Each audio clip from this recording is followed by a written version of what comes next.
পুরান ঢাকার মিডফোর্ড হাসপাতালে ঘটে গেছে এক চাঞ্চল্যকর হত্যা।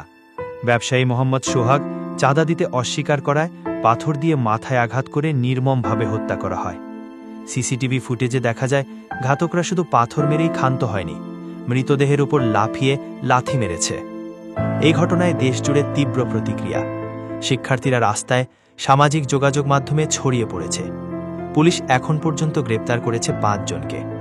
মূল অভিযুক্ত যুবদল নেতা মহিন, তারেক ও টিটন গাজীসহ আরও ৩ জন রিমান্ডে।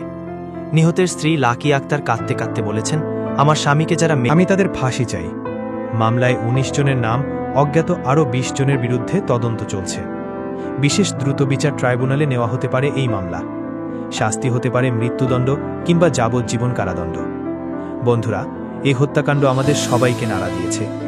সোহাগের জন্য ন্যায় চাই, আর কোনো নিরপরাধ প্রাণ যেন না ঝরে, এই বার্তা ছড়িয়ে দিন।